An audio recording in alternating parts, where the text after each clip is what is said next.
ഒരു കാലത്തെ മലയാളത്തിലെയും തമിഴിലെയും തിരക്കേറിയ നായികനടിയായിരുന്നു അംബിക.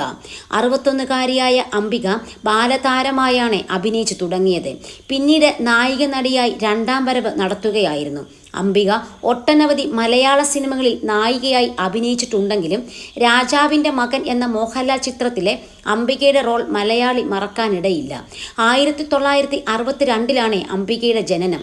തിരുവനന്തപുരം സ്വദേശിയാണ് താരം. താരത്തിൻ്റെ വ്യക്തിജീവിതം ഏറെ ഗോസിപ്പ് കോളങ്ങളിൽ നിറഞ്ഞു നിന്നതായിരുന്നു. നായികയായി തെന്നിന്ത്യയിൽ തിരക്കിൽ നിൽക്കുമ്പോഴാണ് അംബിക വിവാഹിതയായത്. 1988 പ്രേംകുമാറാണ് അംബികയെ വിവാഹം ചെയ്തത്.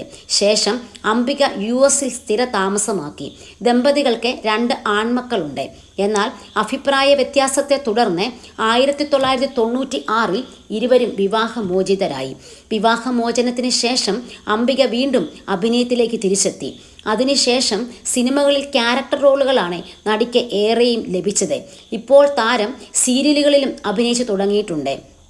ആദ്യ ഭർത്താവുമായുള്ള വിവാഹമോചനത്തിന് ശേഷം നടൻ രവികാന്തിനെ അംബിക രണ്ടാമത് വിവാഹം കഴിച്ചു. അംബികയുടെ വിക്കിപീഡിയ പേജിൽ പോലും അംബികയുടെ രണ്ടാം ഭർത്താവ് രവികാന്താണെന്നും ഇരുവരും 2000 വിവാഹിതരായെന്നും പിന്നീട് 2002 വേർപിരിഞ്ഞെന്നും പരാമർശിക്കുന്നുണ്ട്. എന്നാൽ സത്യം അതല്ലത്രേ. അംബികയുടെ രണ്ടാം ഭർത്താവെന്ന് പറയപ്പെടുന്ന രവികാന്ത് തന്നെയാണ് ഈ വാർത്ത നിഷേധിച്ച് രംഗത്തെത്തിയത്. അടുത്തിടെ ഒരു യൂട്യൂബ് ചാനൽ നൽകിയ അഭിമുഖത്തിലാണ് അംബികയുമായുള്ള ബന്ധത്തെക്കുറിച്ച് രവികാന്ത് വിശദീകരിച്ചത്. ഞാനാണ് അംബികയുടെ ഭർത്താവെന്ന് ഒരു കിംവദന്തിയുണ്ട്. ഞാനും അംബികയും 16ഓളം സിനിമകളിൽ ഭാര്യ ഭർത്താക്കന്മാരായി അഭിനയിച്ചിട്ടുണ്ട്. ഞങ്ങൾ രണ്ടുപേരും അടുത്തടുത്ത വീടുകളിലായിരുന്നു താമസം. അതിനാൽ ഷൂട്ടിങ്ങിന് പോകുമ്പോൾ ഞങ്ങൾ ഒരുമിച്ച് പോകും. ഒരേ കാറിലായിരുന്നു ഞങ്ങളുടെ യാത്രയും. അതുകൊണ്ട് ഞങ്ങൾ ഒരുമിച്ച് വരുന്നത് കാണുമ്പോൾ അവർ പറയും ഭാര്യയും ഭർത്താവും വന്നിരിക്കുന്നുവെന്ന്. ഇതാണ് സംഭവിച്ചത്. അംബിക പാവമാണ്. പ്രേംകുമാറിനെ വിവാഹം കഴിച്ച് US സിനിമ ലഭിക്കുമ്പോൾ നാട്ടിൽ വന്ന് അഭിനയിക്കും.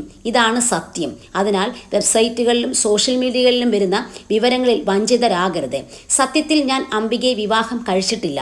അവളുടെ ഭർത്താവുമല്ലെന്നാണ് രവികാന്ത് പറഞ്ഞത്.